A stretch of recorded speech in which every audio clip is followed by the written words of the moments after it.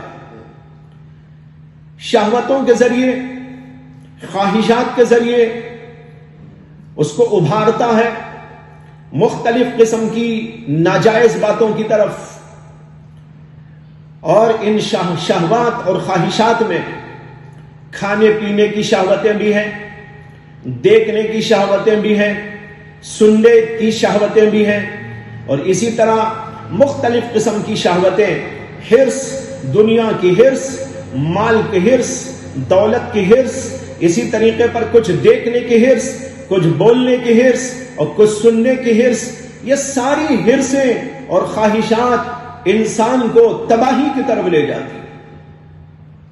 اس لیے حکم دیا گیا کہ حدود کا خیال رکھنا، کیا بولنا ہے وہی بولو، جو نہیں بولنا ہے وہ نہ بولو۔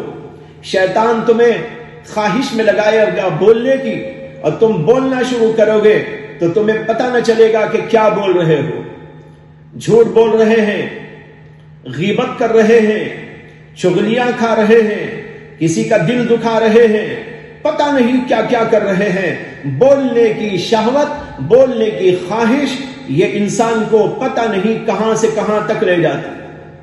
اسی طرح سننے کی خواہش، انسان کچھ سننے کی خواہشات کرتا ہے۔ سننے میں اگر جائز چیزیں سنے تو بہت اچھا، لیکن ناجائز چیزوں کی خواہش پیدا ہو، گانا سننے لگے، بجانا سننے لگے، غیبتیں سننے لگے، لوگوں کی چغلیاں سننے لگے، برائیاں سننے لگے، اور پتہ نہیں دنیا میں کیا کیا ہے، وہ غلط چیزیں اپنے کانوں سے سننے لگے، انسان کی تباہی اسی کے اندر ہے۔ اسی طریقے پر مال و دولت اور دنیا کی چیزوں کی ہوس اور خواہش، انسان اس میں مبتلا ہوتا ہے، اور انسان کو شیطان گمراہی کے دلدل میں پھنسا دیتا ہے، یہاں تک کہ وہ اللہ کی نگاہ میں انتہائی غلط قرار پاتا ہے۔ قرآن کریم کے اندر ایک واقعہ بیان کیا گیا ہے، بہت اشاروں میں، کنایوں میں، لیکن مفسرین نے احادیث کی روشنی میں اور روایات کی روشنی میں اس واقعے کی تفصیل بیان کی۔ اللہ تعالیٰ نے قرآن میں فرمایا، وَاتْلُ عَلَيْهِمْ نَبَأَ الَّذِي آتَيْنَاهُ آيَاتِنَا فَانْسَلَخَ مِنْهَا فَأَتْبَعَهُ الشَّيْطَانُ فَكَانَ مِنَ الْغَاوِينَ۔ اس آیت میں اللہ تبارک و تعالیٰ نے ایک آدمی کا قصہ بیان کیا ہے۔ ترجمہ تو آیت کا یہ ہے کہ نبی اکرم صلی اللہ علیہ وسلم سے اللہ تعالیٰ نے فرمایا ہے کہ اے نبی علیہ السلام، آپ لوگوں کو وہ واقعہ بھی سنا دیجئے، بتا دیجئے، اس آدمی کا واقعہ جس کو ہم نے ہماری آیات عطا کی تھی، آتیناہ آیاتنا، اس سے مراد یہ ہے کہ اس کا علم دیا تھا، اللہ نے اپنی آیات کا علم دیا تھا، اپنے کلام کا علم دیا تھا۔ فانسلخ منہا، وہ آدمی اس کو چھوڑ کر نکل گیا، فاتبعہ الشیطان، اور شیطان نے اس کا پیچھا کیا، فکان من الغاوین، اور وہ گمراہوں میں سے ہو گیا۔ مفسرین لکھتے ہیں کہ ملک شام میں، کنعان کے علاقے میں ایک شخص تھا، بڑا عبادت گزار اور بڑا عالم اور فاضل، اور اس کا نام بعض لوگوں نے لکھا ہے بلعام بن باعور، اور بعض لوگوں نے لکھا ہے بلعم بن باعور، اور بعض لوگوں نے لکھا ہے بلعام بن باعورا۔ بہرحال کچھ بھی ہو، عام طور پر مشہور ہے بلعم بن باعور۔ یہ شخص بڑا عالم تھا، بڑا فاضل تھا، بڑا متقی بھی تھا، لیکن ایک زمانہ آیا کہ اس کے ساتھ شیطان نے بڑا دھوکہ دیا. کیا واقعہ پیش آیا؟ حضرت سیدنا موسیٰ علیہ نبینا علیہ الصلاۃ والسلام کو اللہ تعالیٰ نے حکم دیا کہ بنی اسرائیل کو لے کر اس قوم کے خلاف جہاد میں جائیں جس کو قرآن کریم نے جبارین کے لفظ سے تعبیر کیا ہے. اور موسیٰ علیہ الصلاۃ والسلام کو حکم دیا گیا کہ اس قوم کے خلاف جہاد کے لیے تیاری کریں اور جائیں. یہ فاسق اور فاجر، بدکار اور کافر قوم تھی. دنیا میں بڑا فساد مچا رہی تھی. قتل و غارت گری کا بازار گرم کیا ہوا تھا. ہر قسم کی برائیاں اور ہر قسم کے فسادات اس قوم نے اپنے خطے میں، علاقے میں جاری کر رکھے تھے. اسی علاقے میں یہ شخص بھی رہتا تھا، بلعم بن باعور. جب موسیٰ علیہ الصلاۃ والسلام کو جہاد کا حکم ہوا اور موسیٰ علیہ الصلاۃ والسلام نے تیاری کر کے اس علاقے کا رخ کیا تو اس قوم کو یہ اندازہ ہوا کہ موسیٰ علیہ الصلاۃ والسلام اللہ کے برگزیدہ پیغمبر ہیں اور بڑی طاقت بھی اللہ نے ان کو دی ہے. یہاں تک کہ اس سے پہلے اللہ تبارک و تعالیٰ نے حضرت موسیٰ علیہ الصلاۃ والسلام کے ذریعے معجزانہ طور پر قدرت کا معجزہ دکھا کر فرعون کو تباہ کر دیا تھا. یہ واقعہ بھی ان لوگوں کے علم میں تھا. اس لیے انہوں نے سمجھا کہ اگر موسیٰ علیہ الصلاۃ والسلام ہماری طرف آئیں گے تو ہماری تو خیر نہیں. لیکن اس کے باوجود بے ایمان لوگوں کا حال بڑا عجیب ہوتا ہے. وہ ایک طرف یہ بھی سمجھتے ہیں کہ پیغمبر جو بات بتاتے ہیں وہ حق ہے، اولیاء اللہ جو باتیں بتاتے ہیں وہ حق ہے، اور اللہ کی وحی سے جو باتیں آتی ہیں وہ بالکل برحق ہے.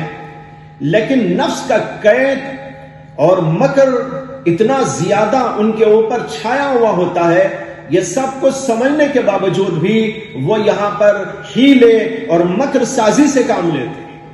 دنیا میں آج بھی آپ دیکھ سکتے ہیں، لوگوں کو معلوم ہے کہ اسلام کی قوت کیا، اسلام کی طاقت کیا، قرآن کی سچائی کیا، قرآن کی صداقت کیا، سب کو معلوم ہے. وہ تاریخی واقعات ان کے علم میں موجود ہیں. لیکن اس کے باوجود مکر سازی کرنے والے وہ کفار جو ہمیشہ سے کرتے آئے ہیں آج بھی برابر کرتے جا رہے ہیں. مسلمانوں کی قوت ان کو معلوم، ان کی صداقت ان کو معلوم، انبیاء کی تعلیم جو ان کے پاس ہے اس کی سچائیوں کا ان کو اعتراف ہے، قرآن کا اعتراف ہے، اس کی سچائی کا اعتراف ہے. لیکن اس کے باوجود ماننے کو نہیں آتے. محض دنیا کی خاطر، محض دنیا کے مناصب اور عہدوں کی خاطر. اسی طرح یہاں پر بھی ہوا کہ اس قوم نے یہ جاننے کے باوجود کہ موسیٰ علیہ السلام سچے ہیں اور ان کے پاس بڑی طاقت ہے، اور وہ طاقت دنیاوی طاقت نہیں، وہ اللہ کی دی ہوئی طاقت ہے، اس کے باوجود مکر سازی میں مبتلا ہوئے. اور پہلے تو وہ گئے بلعم بن باعور کے پاس اور جا کر کہنے لگے کہ آپ کو کچھ علم ہے کہ موسیٰ علیہ الصلاۃ والسلام ہمارے علاقے پر، ہماری قوم پر چڑھائی کرنے کے لیے آ رہے ہیں؟ اس نے کہا کہ ہاں ایسا ہوگا، تم لوگ بڑے بدکار ہو، بڑے خبیث ہو، بڑے شیطان ہو، اور تمہارے ساتھ یہی تو ہوگا. لیکن ان لوگوں نے اسے کہا کہ آپ دعا کر دیجئے کہ موسیٰ علیہ الصلاۃ والسلام ہمارے علاقے کی طرف نہ آئیں، اور آپ کی دعا اللہ کے ہاں مقبول ہوتی ہے، اور آپ کی دعا قبول ہوگی تو موسیٰ وہیں سے لوٹ جائے. بلعم بن باعور نے کہا کہ ایسا کیسا ہو سکتا ہے؟ اللہ کے حکم سے وہ آ رہے ہیں تو کیا میں اللہ کو حکم دوں کہ ان کو واپس لوٹا دیں؟ ایسا تو ہو نہیں سکتا. بہرحال وہ لوگ یوں کہتے جا رہے تھے اور بلعم بن باعور ان کی بات کو ٹالتا جا رہا تھا. لیکن اس کے بعد ان لوگوں نے اس کے سامنے ہیرے و جواہرات، مال و دولت کے انبار لا کے پیش کرنا شروع کر دیے، اور کہا کہ یہ آپ کے لیے ہدیہ، یہ آپ کے لیے تحفہ، یہ آپ کے لیے یہ آپ کے فلاں کے لیے. یہ لیتے ہوئے اس کا دل للچانے لگا یہاں تک کہ جب انہوں نے یہ ساری چیزیں اس کے سامنے پیش کر دی اور پھر اس کے بعد ان لوگوں نے اس سے کہا کہ آپ ہمارے لیے دعا کر دیجئے کہ موسیٰ علیہ السلام کو اللہ وہیں سے لوٹا دے، ہمارے اوپر وہ نہ آئے، اور موسیٰ علیہ السلام کو اللہ ذلیل کر دے، وہ خار کر دے۔ جب انہوں نے درخواست کی، محض مال کی بنیاد پر، دولت کی بنیاد پر، شہوت کی بنیاد پر، دنیا کی خواہش اور حرص کی بنیاد پر، اس نے کہا کہ بہت اچھا، مراقب ہو کر بیٹھ گیا، اور پھر اس کے بعد دعا کرنی شروع کر دی اور کہا کہ میں دعا کرتا ہوں، تم سب کے سب آمین کہو۔ اب وہاں دعا شروع ہو گئی۔ وہ دعا کرنا چاہ رہا تھا، اے اللہ نعوذ باللہ موسیٰ کو ذلیل کر دیجئے، موسیٰ کو ہرا دیجئے، موسیٰ کو شکست دے دیجئے، موسیٰ کو یہاں سے واپس کر دیجئے۔ یہ دعا مانگنا چاہ رہا تھا، لیکن بلعم بن باعور کی زبان پر اس دعا کے بجائے اللہ نے یہ دعا جاری کر دی، اے اللہ موسیٰ کو کامیاب کر دیجئے، موسیٰ کو موسیٰ کو قوت دے دیجئے، موسیٰ علیہ السلام کو فتح عطا فرما دیجئے اور ان کو کامیاب فرما دیجئے، اور ہماری اس قوم کو ذلیل کر دیجئے، اس قوم کو تباہ کر دیجئے۔ یہ کہتا جا رہا تھا، لوگوں نے اس سے کہا کہ ارے آپ کیا دعا کر رہے ہیں ہمارے خلاف؟ اس نے کہا میرا کوئی اس کے اندر بس نہیں چل رہا ہے، میں چاہ رہا ہوں وہ جو تم بول رہے ہو، لیکن میری زبان وہ بول رہی ہے جو اللہ چاہتا ہے۔ یہ کہہ رہا تھا، بار بار یہ دعا مانگنا چاہتا تھا، اتنے میں اس کی جو زبان تھی وہ اندر سے نکل کر اس کی چھاتی تک آ کے پڑ گئی۔ یہ اللہ نے اسے عذاب کے اندر مبتلا کر دیا۔ یوں عذاب کے اندر گرفتار ہو کر وہ سارے جتنے وہاں لوگ تھے ان کو بھی اللہ نے ذلیل کیا اور اس کو بھی اللہ نے ذلیل کیا، اور اسی عذاب کے اندر وہ ہمیشہ ہمیشہ گرفتار ہو۔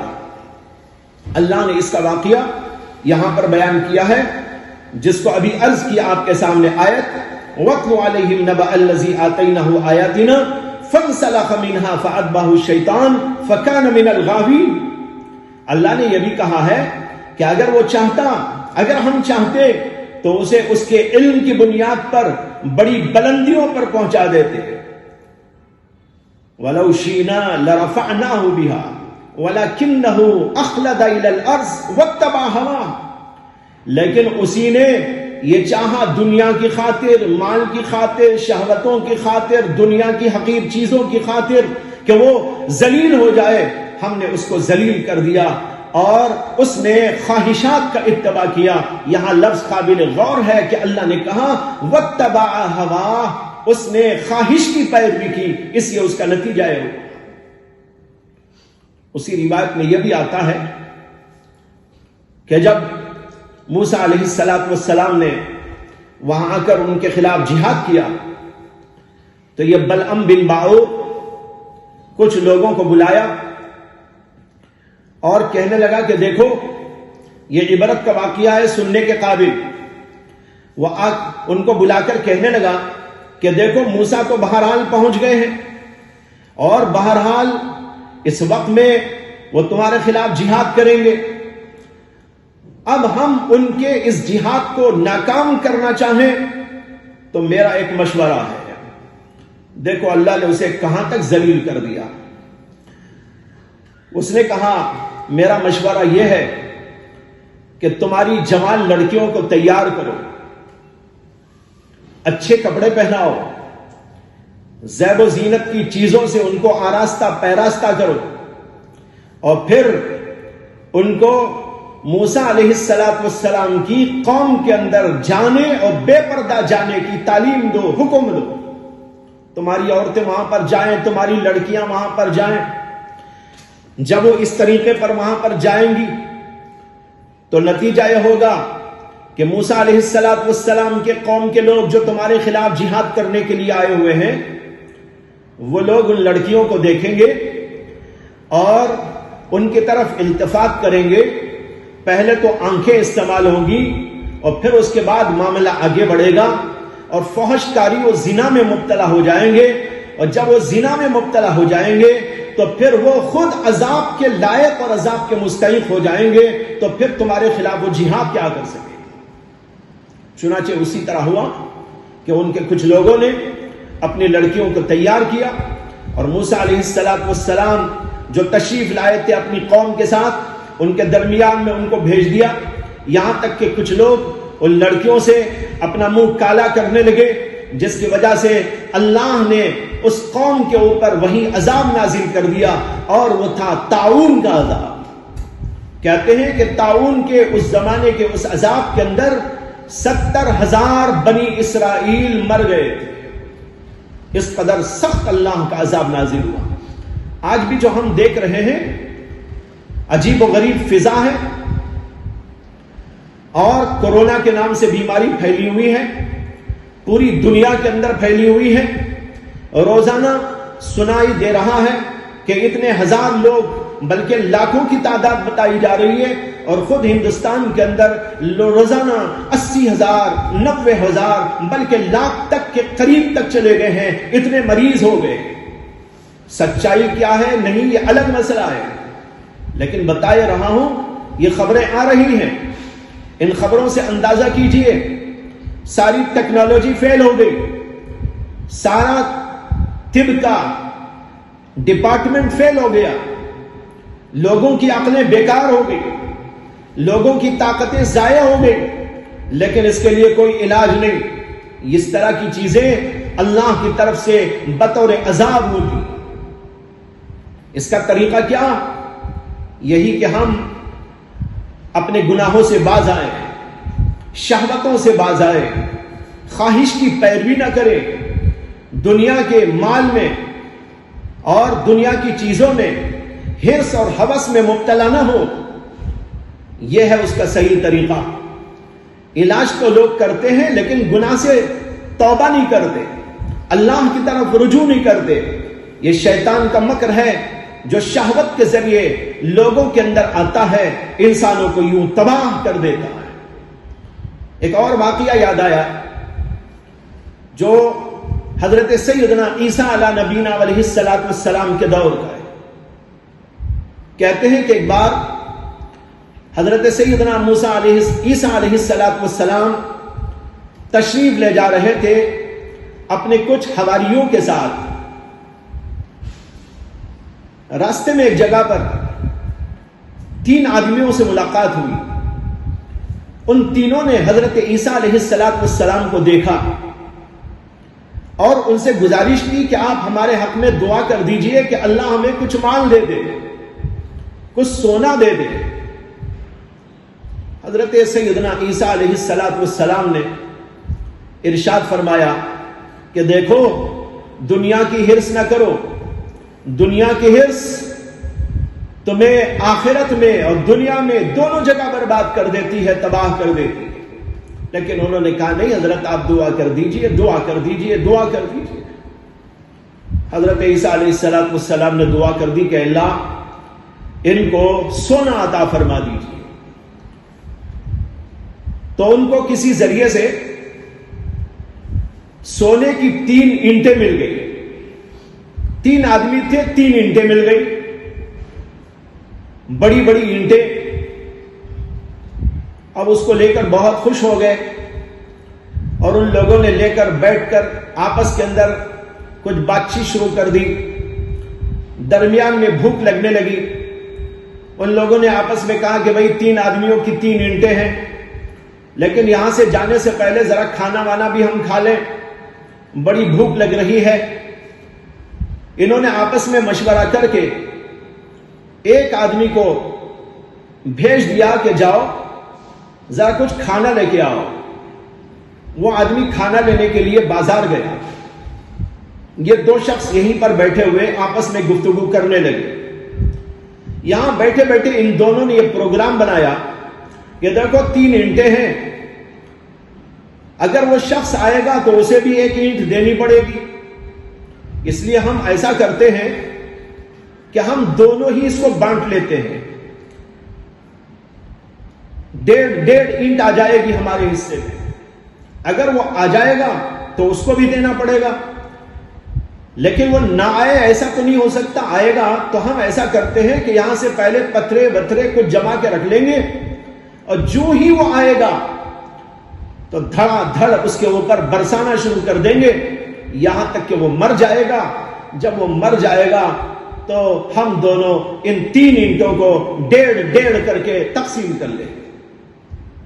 یہ مشورہ کر کے یہ دونوں ادھر ادھر سے کچھ اینٹ اور پتھر اور کچھ چیزیں جمع کر کے رکھ لیے کہ وہ آئے گا تو اسے ان پتھروں سے مار کے ہلاک کر دے گی. جو شخص کھانا لینے گیا تھا, کھانا لینے کے لیے جاتے جاتے وہ ایک اور پروگرام بنایا. اس نے کہا کہ بھائی 3 اینٹیں ہیں, ان دونوں کو بھی دینا پڑے گا.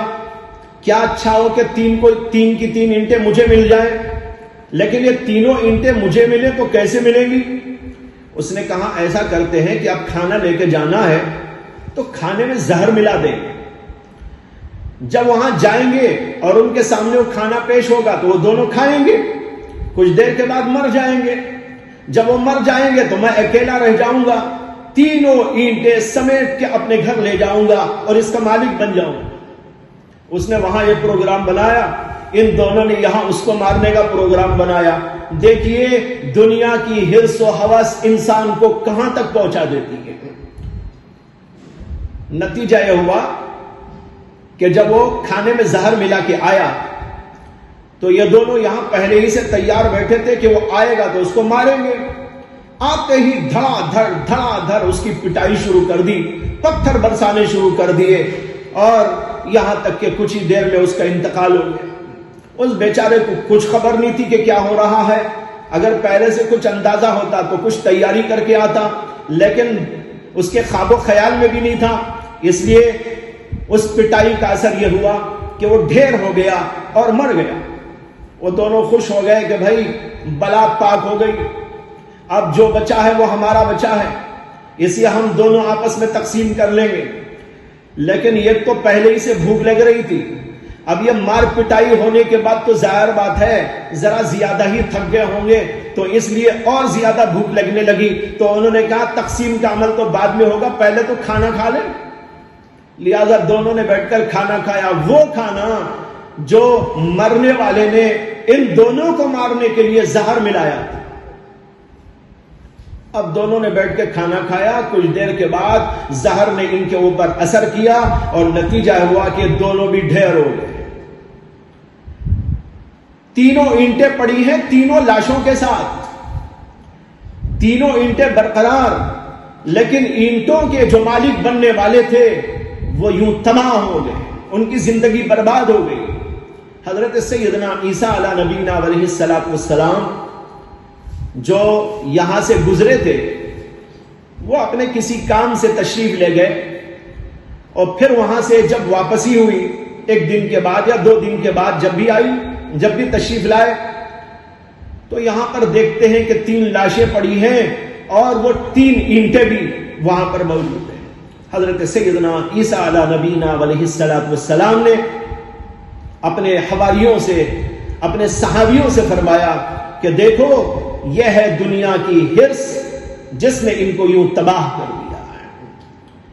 معلوم ہوا کہ دنیا, مال و دولت, دنیا کی چیزیں, شہوتیں اور خواہشیں, یہ سب چیزیں انسان کو یوں گمراہی کے دلدل میں لے جا کے پھنسا دیتی ہے, نہ دین کا رکھتی ہے نہ دنیا کا رکھتی ہے. اس کو اللہ نے کہا فَإِنَّهُ يَأْمُرُ بِالْفَحْشَاءِ وَالْمُنْكَرِ, یہ شہوت کے راستے سے انسان آتا ہے اور انسان کو یوں دنیاوی اعتبار سے بھی تباہ کرتا ہے اور آخرت کے اعتبار سے بھی تباہی کے غار میں ڈال دیتا ہے. دوسرا راستہ وہ ہے غضب کا راستہ. میں نے ابھی کہا شہوت کا راستہ. آج ہم لوگ سوچیں, غور کریں کہ ہم میں کتنے لوگ ایسے ہیں جو اس طرح کی بیماری میں مبتلا ہے. آج سننے آتا رہتا ہے فلاں جگہ پر بھائیوں میں جھگڑا ہے. کیوں؟ مال و دولت کی وجہ سے, مال و دولت کی حرص کی وجہ سے. بھائی بھائی میں جھگڑا, خاندان خاندان میں جھگڑا، ایک دوسرے کے خلاف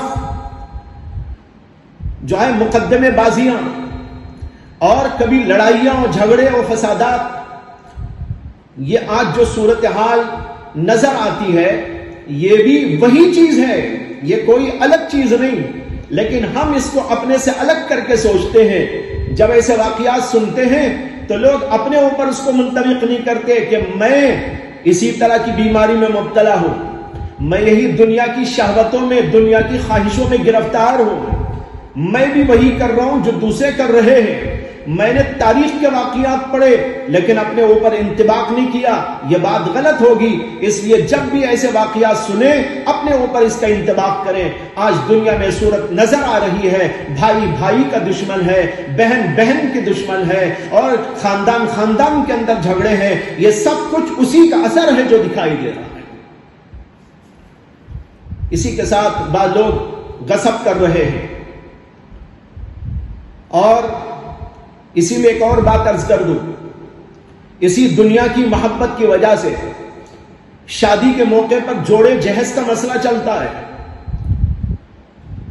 لڑکی سے شادی کرنا ہے لیکن اس کے ساتھ ساتھ اس کا مال چاہتے ہیں، اس کی دولت چاہتے ہیں، بنگلہ چاہتے ہیں، بلڈنگیں چاہتے ہیں، مال دولت چاہتے ہیں، یہ سب کچھ چاہتے ہیں، اور دنیا کے لیے اس سے شادی رچاتے ہیں۔ حدیث میں تو اللہ کے نبی علیہ السلام نے یہ فرمایا، تنکح المرأة لأربع، شادی 4 وجہ سے کی جاتی ہے عورت سے، یعنی دنیاوی ضابطے میں، دنیاوی لوگوں کی نگاہ میں 4 وجہ سے شادی کی جاتی ہے۔ ایک وجہ ہوتی ہے لمالہا، مال کی وجہ سے شادی کرتے ہیں، ولحسبہا، اس کے خاندان کی بڑائی کو دیکھ کر شادی کرتے ہیں، ولجمالہا، اور اس کے حسن و جمال کو دیکھ کر شادی کرتے ہیں، اور فرمایا ولدینہا، اور کچھ لوگ دین کی وجہ سے شادی کرتے ہیں، اور پھر اس کے بعد اللہ کے نبی صلی اللہ علیہ وسلم نے فرمایا فاظفر بذات الدین، دیندار کو لے کر تو کامیاب ہو جا۔ اگر کامیابی چاہتا ہے تو دیندار کو پسند کرنا، مال کو نہ دیکھنا، حسن و جمال کو نہ دیکھنا، حسب و نسب کو نہ دیکھنا، یہ دیکھنا کہ دین میں کون کتنا ہے۔ اگر لڑکی دیندار ہے تو اس سے نکاح کرو، اگر دیندار نہیں ہے، صرف مال ہے، دولت ہے، حسب و نسب ہے، جمال ہے، حسن ہے، یہ چیزیں سب ناپائیدار چیزیں۔ تو یہ ہے آج دنیا کا حال کہ شادی کرتے ہیں تو مال کو دیکھ کر اور حرص کرتے ہیں کہ ہم کو بنگلہ چاہیے، ہم کو کار چاہیے، ہم کو اسکوٹر چاہیے، ہم کو اتنا مال چاہیے، اس کی بنیاد پر شادی رچائی جاتی ہے، اور ایسی شادیاں عام طور پر ناکام ہو جاتی ہیں۔ چنانچہ دیکھ رہے ہم لوگ شادیاں کتنی ہوتی ہیں، اور جتنی شادیاں ویسے ہی وہاں پر دیکھا جاتا ہے کہ طلاق کی نوبتیں بھی آتی ہیں، خلا کی نوبتیں بھی آتی ہیں، لڑائیوں جھگڑے بھی ہوتے رہتے ہیں۔ اسی کے ساتھ ایک بات یہ بھی نظر آ رہی ہے کہ بعض جگہ پر محض مال کی بنیاد پر لڑکیوں پہ ظلم ڈھایا جا رہا ہے، بعض جگہ پر لڑکیوں کو قتل کر دیا جا رہا ہے، جلا کے خاک کر دیا جا رہا ہے۔ کیوں؟ اس لیے کہ جہیز وہ نہیں لائی تھی، جوڑا اس نے نہیں دیا تھا، اس لیے اس کو مار کر تباہ کر دیا جا رہا ہے۔ دیکھو کہاں سے کہاں حرص پہنچا دیتی ہے۔ اللہ نے تم کو قوت دی ہے، طاقت دی ہے۔ نوجوانوں، اگر تم شادی کرنا چاہتے ہو کسی لڑکی سے تو اس لیے نہ شادی کرو کہ مال لینا ہے، بلکہ اس لیے شادی کرو کہ مجھے دیندار کو لینا ہے، اور وہ دیندار میرے دین کو سنوارے اور میں بھی دیندار ہو کر اس کے دین کو سنواروں، اور ہم دونوں دنیا کے اندر کامیاب زندگی کر کے آخرت کے اندر بھی فلاح پا جائیں، کامیابی پا جائیں۔ مال و دولت کو دیکھ کر شادی کرو گے، دنیا میں بھی ناکارہ رہو گے، آخرت کے اندر تو ہمیشہ ناکارہ ہی رہیں گے۔ بہرحال یہ شہوت کا راستہ ہے جس کے ذریعے انسان کو شیطان گمراہی میں مبتلا کرتا ہے۔ فَكَانَ مِنَ الْغَابِينَ کا ہر وہ آدمی مصداق بن جاتا ہے جو اس کے اس راستے پر چلتا رہتا ہے جس سے اللہ نے ہم کو منع کیا اور فرمایا لَا تَتَّبِعُوا خُطُوَاتِ الشَّيْطَانِ، یہ ہے شیطان کا ایک راستہ۔ دوسرا راستہ کیا ہے؟ غضب. غضب یعنی غصے کو اللہ نے ایک حکمت سے رکھا ہے. اگر انسان میں غصہ ہی نہ ہو تو پھر وہ کفر پر بھی غصہ نہیں کرے گا، فسق و فجور پر بھی غصہ نہیں کرے گا، کسی بری بات پر بھی غصہ نہیں کرے گا، یہاں تک کہ اس کے بچوں کی وہ تربیت بھی نہ کر سکے گا.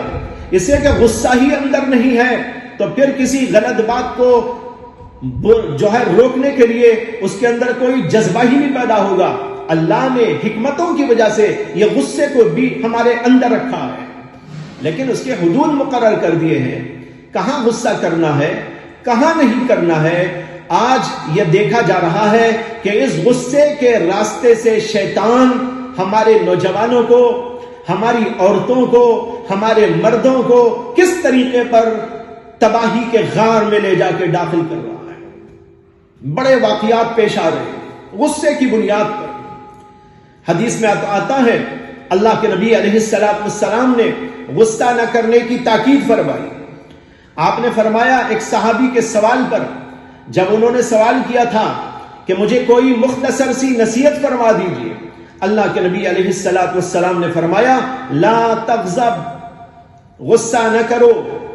انہوں نے کہا یا رسول اللہ اور کچھ نصیحت فرما دیجیے. آپ نے کہا لا تغضب، غصہ نہ کرو. ان صحابی نے پھر عرض کیا یا رسول اللہ کچھ اور فرما دیجئے. اللہ کے نبی نے کہا لا تغضب، غصہ نہ کرو. کیا مطلب ہوا؟ مطلب یہ ہوا کہ تم سب سے زیادہ اس پر توجہ دو کہ تمہیں غصہ نہیں کرنا ہے.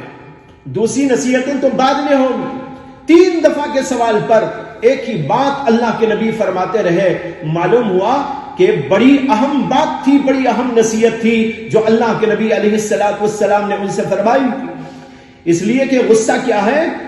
شیطان کا اثر ہے. شیطان اندر گھس جاتا ہے ان لوگوں کے اندر جو بے تحاشا غصہ کرتے. مجھے لطیف سی بات یاد آ گئی. کہتے ہیں کہ ایک بہت بڑا حکیم اور فلسفی تھا. وہ ایک دفعہ اپنے فلسفی شاگردوں کو لے کر کسی جگہ پر تفریح کے لیے گیا. نہر کے کنارے پہنچا تو وہاں پر دیکھا کہ کچھ لوگ ہیں آپس میں جھگڑا کر رہے ہیں، غصہ کر رہے ہیں، اور غصے میں ان لوگوں کی آواز بہت تیز ہو گئی. یہ ہم بھی جانتے ہیں نا کہ جب غصہ آتا ہے تو آدمی کا کیا حال ہوتا ہے. یہ تو اس کی آنکھیں لال ہو جاتی ہیں. حدیث میں اللہ کے نبی علیہ السلام نے فرمایا کہ آنکھیں لال اس لیے ہوتی ہیں کہ شیطان گھس جاتا ہے، شیطان کا اثر ہے. اس لیے کہ آگ بھی لال ہوتی ہے اور شیطان بھی آگ سے بنایا گیا ہے. تو ایک تو آنکھیں لال اور پھر اس کے ساتھ منہ اس کا بڑا برا ہو جاتا ہے، گویا کہ وہ خود ایک شیطان بن جاتا ہے. چنانچہ جن لوگوں کو ہم دیکھتے ہیں بڑا غصہ کرنے والے، تو وہ ایسی ایسی صورتیں بناتے ہیں کہ شیطان تو ضرور یاد آ جاتا ہے. اگر کسی کو شیطان کبھی یاد نہ آیا ہو تو وہ جا کر اس کو دیکھ لے جو بڑا غصہ ور انسان ہے کہ چہرہ ایسا بنا رہا ہے، آنکھیں لال ہو گئی ہیں، اور اس کا منہ بھی عجیب عجیب بن رہا ہے، ہونٹ عجیب عجیب بن رہے ہیں. یہ ساری چیزیں مل ملا کے دیکھیں گے تو ایک نیا شیطان آپ کو اس کی شکل میں نظر آئے. تو بہرحال میں یہ کہہ رہا تھا کہ وہ فلسفی جب وہاں پہنچا تو دیکھا کہ کچھ لوگ آپس میں لڑ رہے ہیں، جھگڑ رہے ہیں، یعنی غصے میں آ گئے ہیں. وہ اس کو کچھ بول رہا ہے، وہ اس کو کچھ بول رہا ہے. حالانکہ قریب قریبی ہیں، یعنی آمنے سامنے ہی بیٹھے ہیں یا آمنے سامنے ہی کھڑے ہیں، لیکن آواز بڑی تیز، آواز بڑی زور کی ہو گئی. وہ تو بڑا فلسفی تھا نا. اس فلسفی نے اپنے فلسفی شاگردوں سے پوچھا کہ دیکھو بھائی ایک سوال ہے، تم اس کا جواب دو. سوال یہ ہے کہ یہ لوگ تو بالکل بازو بازو بیٹھے ہیں، بازو بازو کھڑے ہیں، تو اتنے زور سے کیوں بول رہے ہیں؟ جب آدمی کو غصہ آتا ہے تو زور سے آخر جو بولتا ہے اس کی کیا وجہ ہے؟ کوئی فلسفیانہ اس کی توجیہ کرو. تو شاگردوں نے کچھ باتیں بتائی لیکن وہ کچھ معقول سی نہیں تھی. پھر سارے شاگردوں نے مل کر اپنے فلسفی استاد سے عرض کیا کہ حضور آپ ہی اس کی توجیہ فرمائیں، آپ ہی اس کے بارے میں فرمائیں کہ ایسا کیوں ہوتا ہے۔ واقعی سوچنے کی بات ہے کہ بازو بیٹھے ہیں، آمنے سامنے بیٹھے ہیں، لیکن غصہ آ گیا تو بے تحاشا بول رہا ہے، زور زور سے بول رہا ہے، اور اتنے زور سے بول رہا ہے کہ پورے محلے کو سنائی دے رہا ہے۔ یہ کیا وجہ ہے؟ استاد نے کہا اس کی وجہ میں بتاتا ہوں۔ وجہ اس کی دراصل یہ ہے، بھائیوں غور سے سنو، کتنی اہم ترین بات ہے۔ اس نے کہا جب غصہ آتا ہے تو دلوں میں بودھ پیدا ہو جاتا ہے، دوری پیدا ہو جاتی ہے۔ جسمن تو وہ قریب ہیں، قلبن دور ہو گئے ہیں۔ دلوں میں بودھ پیدا ہو گیا۔ جب دلوں میں بودھ پیدا ہو گیا تو اندر سے دل کہنے لگا زور سے بولو تاکہ آواز جائے۔ واقعی بڑی اچھی شاندار تعبیر کی۔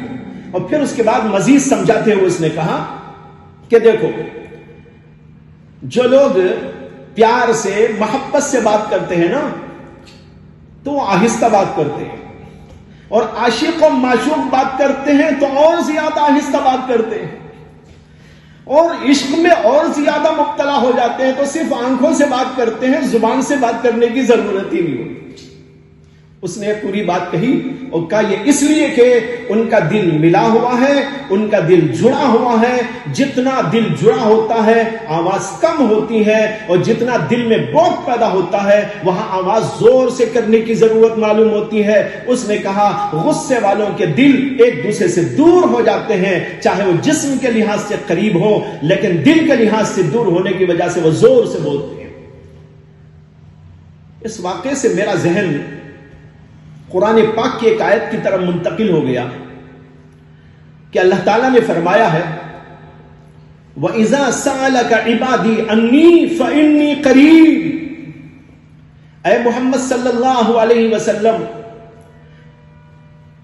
جب آپ سے میرے بندے میرے بارے میں پوچھیں، اللہ کہہ رہے ہیں اِذَا سَأَلَكَ عِبَادِي عَنِّي، جب میرے بندے میرے بارے میں آپ سے پوچھیں میں کہیں دور ہوں کہ قریب ہوں، اللہ کا عرش کہاں، اللہ کی ذات کہاں۔ اس لیے بندوں کے ذہن میں سوال پیدا ہو سکتا ہے کہ ہمارا اللہ کہاں ہے، دور ہے ہمارے سے۔ اے نبی جب لوگ آپ سے پوچھیں تو ان کو بتا دینا انی قریب، میں بہت قریب ہوں۔ حدیث میں آتا ہے کہ اللہ کے نبی علیہ السلام جب ایک دفعہ کہیں تشریف لے جا رہے تھے تو راستے میں حضرات صحابہ کرام نے اللہ کو پکارا، زور زور سے پکارا۔ جب زور زور سے اللہ کو پکارا، کچھ دعائیہ جملے استعمال کیے تو اللہ کے نبی علیہ السلام نے فرمایا ارے لوگو اپنے اوپر رحم کرو، اللہ تو تمہارے بہت قریب ہے، زور سے کیوں پکارتے ہو؟ اس سے معلوم ہوا کہ سب سے زیادہ قریب تو ہم سے اللہ ہے، اس لیے کہ اللہ ہمارا معشوق ہے، اللہ ہمارا محبوب ہے، اور بندوں سے اللہ بہت پیار کرتے ہیں، اس لیے اللہ کہیں بھی ہو لیکن ہمارے سے قریب ہے۔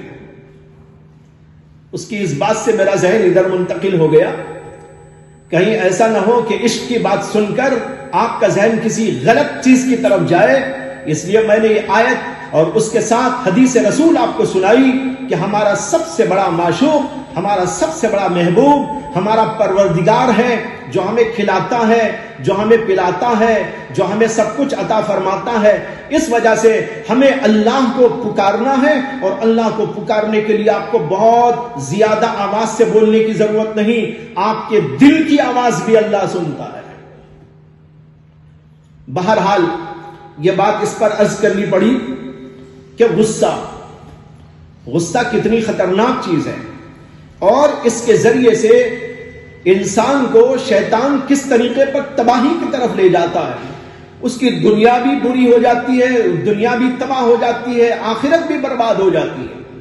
حدیث میں نے سنائی اللہ کے نبی علیہ السلام کی کہ صحابی کے پوچھنے پر کہ نصیحت فرمائیے، اللہ کے نبی علیہ السلام نے 3 دفعہ پوچھنے پر بھی ایک ہی بات فرمائی، لا تغضب لا تغضب لا تغضب۔ اور ایک حدیث میں آتا ہے کہ اللہ کے نبی علیہ السلام نے فرمایا کہ پہلوان وہ نہیں جو کسی کو پچھاڑ دے کشتی میں، پہلوان وہ نہیں جو کسی کو پچھاڑ دے کشتی میں، بلکہ اصل پہلوان تو وہ ہے جو غصے کو پی جاتا ہے۔ غصے کو پینے والا پہلوان ہے، وہ پہلوان نہیں ہے۔ نوجوان آج پہلوانی دکھاتے ہیں، اپنی بہادری دکھاتے ہیں، لیکن بیوی کے پاس میں جاتے ہیں تو وہاں جانے کے بعد وہ ساری کے ساری چیز ختم ہو جاتی ہے۔ غصہ آ رہا ہے۔ کیوں غصہ آ رہا ہے؟ تمہاری جوانی کہاں گئی؟ تمہاری بہادری کہاں گئی؟ تمہاری شجاعت کہاں گئی؟ اور وہاں پر تم کو کنٹرول کیوں نہیں ہے؟ محض کسی کو پچھاڑ دینا یہ تمہاری پہلوانی کی دلیل نہیں ہے۔ اگر تم غصے کو پی لو یہ ہے تمہاری پہلوانی کی دلیل۔ آج اسی غصے کی وجہ سے طلاق کے بڑے واقعات پیش آ رہے ہیں۔ گھر گھر کے اندر جھگڑا پیدا ہو گیا ہے، بیویوں کے ساتھ بدسلوکی، اور دوسری طرف بیویاں وہ بھی غصے ور، وہ بھی کم نہیں ہے۔ اگر میں بول رہا ہوں مردوں کو تو سننے والی عورتیں خوش نہ ہو جائیں، بلکہ ان کو بھی مجھے کہنا پڑے گا کہ آپ کا بھی کچھ حال اچھا نہیں ہے۔ گھر گھر کے اندر آج جو جھگڑے پیدا ہو رہے ہیں وہاں اگر مرد کی طرف سے غصے کے واقعات ہیں تو عورتیں بھی اس میں کچھ پیچھے نہیں، بلکہ بعض جگہ تو عورتوں کا قصور اس میں ان سے زیادہ ہے۔ بہت سارے واقعات چھوٹی چھوٹی باتوں پر مرد نے کچھ کہا، عورت نے کچھ کہا، اور یہ چھوٹی بات بڑی ہو گئی۔ ایک چنگاری نے آگ کی شکل اختیار کر لی اور پورے خاندان کو اس نے جلا کے چھوڑ دیا۔ خاندان تباہ ہو گئے، طلاق واقع ہو گئی، خلا تک نوبت آ گئی، فسق تک نوبت آ گئی، اور اس کے علاوہ اور مختلف قسم کے حوادث، کہیں جلانے کے واقعات آ گئے، کہیں مارنے اور پٹائی کے واقعات آ گئے، اور کہیں کچھ اور واقعات پیش آ گئے۔ یہ سارے واقعات کیوں ہو رہے ہیں؟ غصے پر کنٹرول نہیں۔ غصے کے ذریعے شیطان آتا ہے اور تباہ کرنے کی کوشش کرتا ہے۔ حدیث میں آتا ہے، اللہ کے نبی علیہ الصلوۃ والسلام نے فرمایا کہ جو طلاق ہو جاتی ہے اس سے شیطان بہت خوش ہوتا ہے، اس لیے کہ وہ غصے میں مبتلا کر کر میاں اور بیوی میں آپس کے اندر نا اتفاقی پیدا کرتا ہے، اور پھر جب وہ غصہ بڑھتا ہے تو نتیجہ یہاں تک آتا ہے کہ طلاق تک یا نہیں تو خلا تک نوبت آ جاتی ہے۔ اللہ کے نبی علیہ الصلوۃ والسلام فرماتے ہیں اس کی وجہ سے شیطان بہت خوش ہوتا ہے۔ اللہ ناراض ہوتے ہیں جب میاں بیوی کے درمیان طلاق سے یا خلا سے جدائی واقع ہوتی ہے، لیکن شیطان اس سے بہت خوش ہو جاتا ہے۔ حدیث میں ایک واقعہ بھی اللہ کے نبی علیہ الصلوۃ والسلام نے سنایا ہے، جو نبی ہی سنا سکتے ہیں، اس لیے کہ وہ نبی کی آنکھوں سے دیکھا ہوا واقعہ ہوتا ہے، جو ہماری اور آپ کی آنکھوں کا واقعہ نہیں ہے۔ اللہ کے نبی علیہ الصلوۃ والسلام فرماتے ہیں کہ روزانہ شیطان سمندر کے اوپر اپنا تخت بچھاتا ہے اور اس کے اوپر وہ بھی بیٹھتا ہے، اور اس کی پوری ذریت جمع ہوتی ہے، اور پھر وہاں پر مشورے ہوتے ہیں اور تبصرے ہوتے ہیں، اور کیا کام کس کو دینا ہے اس کے بارے میں وہاں پر کچھ تقسیم کار ہوتا ہے۔ نبی اکرم صلی اللہ علیہ وسلم فرماتے ہیں شیطان جائزہ لیتا ہے اور لوگ اس کے شیطانوں سے پوچھتا ہے، چیلوں سے پوچھتا ہے کہ بتاؤ تم نے کیا کیا کام کیا ہے۔ کوئی کہتا ہے میں نے نماز سے کسی کو روک دیا، کوئی کہتا ہے کہ میں نے کسی کو شراب پلا دیا، کوئی کہتا ہے کہ میں نے کسی کو زنا میں مبتلا کر دیا، کوئی کہتا ہے کہ میں نے کسی کو جھوٹ میں مبتلا کر دیا، کوئی کہتا ہے کہ میں نے کسی کو اور کسی حرام کام میں مبتلا کر دیا۔ جو شیاطین وہاں موجود ہوتے ہیں وہ اپنی کارروائیاں اور اپنی کارگزاریاں سناتے ہیں کہ ہم نے ایسا اور ایسا اور ایسا اور ایسا کیا۔ ایک چھوٹا تھا شیطان وہ آخر میں اٹھ کر کہتا ہے کہ حضور میں نے کل یہ کام کیا ہے کہ ایک جگہ پر جا کر میاں بیوی میں لڑائی ڈالی، نا اتفاقی پیدا کر دی، اس کا نتیجہ یہ ہوا کہ بات بڑھتے بڑھتے غصہ آیا اور مرد نے عورت کو طلاق دے دی۔ یہ واقعہ کل پیش آیا اور میں نے یہ کارروائی۔ اللہ کے نبی علیہ الصلوۃ والسلام فرماتے ہیں شیطان اس کی یہ بات کو سن کر خوش ہو جاتا ہے اور قریب بلا کر اسے گلے سے لگا کر شاباشی دیتا ہے کہ سب سے بڑا کام تو نے کیا ہے۔ یہ دیکھیے حدیث، اس سے معلوم ہوتا ہے غصہ کتنی خطرناک چیز، اور پھر اس غصے کی وجہ سے پیش آنے والے یہ حالات اور واقعات جس سے کہ میاں بیوی میں جدائی ہو جائے، یہ کس قدر اللہ کو ناپسند، اللہ کے رسول کو ناپسند، لیکن شیطان کو خوش کرنے والی باتیں۔ ہم شیطان کو خوش نہ کریں، شیطان کا کام تو یہی ہے، فَإِنَّهُ يَأْمُرُ بِالْفَحْشَاءِ وَالْمُنکَرِ، اسی لیے اللہ نے کہا لا تتبعوا خطوات الشیطان، شیطان کی اتباع نہ کرو، وَمَن يَتَّبِعْ خطوات الشیطان فَإِنَّهُ يَأْمُرُ بِالْفَحْشَاءِ وَالْمُنکَرِ، جو آدمی یہ شیطان جو ہے جو اس کی اتباع کرتا ہے تو شیطان اس کو برائی کا اور فحش بات کا حکم دیتا ہے، یعنی اس کے لیے تدبیریں سکھاتا رہتا ہے۔ معلوم ہوا کہ غصہ بہت ہی بدترین چیز ہے، اس سے بچنا بہت ضروری ہے۔ آج گھر گھر میں یہ چیز پیش آ رہی ہے، مردوں کو بھی چاہیے، عورتوں کو بھی چاہیے، بچوں کو بھی چاہیے اور نوجوانوں کو بھی چاہیے وہ اپنے اندر کنٹرول پیدا کرنے کی کوشش کریں۔ کنٹرول کیسا پیدا ہوگا؟ جب غصہ آئے، غصے کی کوئی بات سامنے آئے، اس کو برداشت کرو۔ برداشت یوں سمجھ کر کرو جیسے آپ نے کراٹے کھیلنے والوں کو دیکھا ہوگا یا باکسنگ کرنے والوں کو دیکھا ہوگا، کوئی ایک دوسرے کو مارتے ہیں، ایک باکسر دوسرے باکسر کی پٹائی کرتا ہے، لیکن دوسرا باکسر برداشت کرتا ہے۔ کیوں برداشت کرتا ہے؟ یہ سمجھ کر برداشت کرتا ہے کہ میں سیکھ رہا ہوں، میرے اندر اس سے قوت آئے گی۔ جو آدمی کراٹے کھیلتے ہیں وہ بھی ایک دوسرے کو مارتے ہیں، اور جب مارتے ہیں تو ایک دوسرے کو غصہ نہیں آتا، وہ برداشت اس لیے کرتے ہیں کہ میرے اندر قوت پیدا ہوگی، میرے اندر طاقت پیدا ہوگی، میرا جسم مضبوط ہو جائے گا، مجھے ان ماروں کو سنبھالنے کی سکت پیدا ہو جائے گی، اس لیے برداشت کرتے ہیں۔ جیسے جسمانی طور پر برداشت کرتے ہیں، میں آپ سے کہتا ہوں اسی طریقے پر آپ روحانی اعتبار سے اس کو برداشت کرو۔ جب غصے کی کوئی بات پیش آئے، آپ دل میں کہو مجھے ایک گھونسا لگا ہے، یہ گھونسا کیوں لگا ہے؟ میرے دل کو تقویت دینے کے لیے لگا ہے، مجھے برداشت کرنا ہے۔ نوجوان کے سامنے بیوی نے کچھ بول دیا، اس کو بڑا غصہ آتا ہے کہ کیوں بول دیا، لیکن برداشت کرے، برداشت کا مادہ پیدا کرے۔ چھوٹے نے کہہ دیا، بڑے لوگ برداشت کریں، اور بڑے کہیں تو چھوٹوں کو تو بدرجہ اولا برداشت کرنا چاہیے، اس لیے کہ بڑا تو بہرحال بڑا ہے اور اس کو اجازت ہے کہ وہ اپنے ماتحت کے لیے کوئی بات ضرورت کی کہہ سکتا ہے، غصے سے بھی کہہ سکتا ہے اصلاح کے لیے، ہاں اصلاح کے لیے، یوں ہی نہیں۔ تو بہرحال بتانا یہ ہے کہ یہ دو راستے ہیں جس سے عام طور پر شیطان گمراہی میں مبتلا کرتا ہے، ایک راستہ شہوت کا اور ایک راستہ غصے کا، اور یہ دونوں راستے انتہائی خطرناک راستے ہوتے ہیں، اور اس کی دوسری چیز کی وجہ سے ظلم ہوتا ہے، زیادتی ہوتی ہے، قتل و غارت گری ہوتی ہے، تباہی ہوتی ہے۔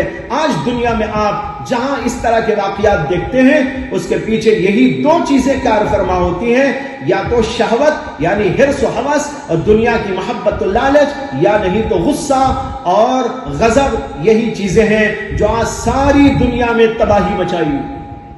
اس لیے ہم سب لوگوں کو اللہ کے اس حکم کے مطابق شیطان کی اتباع اور پیروی سے اپنے آپ کو بچاتے ہوئے شہوت کے راستے سے بچنا چاہیے، غضب اور غصے کے راستے سے بچنا چاہیے۔ اخیر میں اللہ سے دعا کرتا ہوں کہ اللہ تبارک و تعالی مجھے بھی، آپ کو بھی اور تمام سننے والوں کو توفیق عطا فرمائے۔ وآخر دعوانا ان الحمدللہ رب العالمین۔ عالم میں ہے نرالا، اعلیٰ ہے اس کا مقام، عالم میں ہے نرالا، اعلیٰ ہے اس کا مقام، مرکز تحفظ اسلام، مرکز تحفظ اسلام۔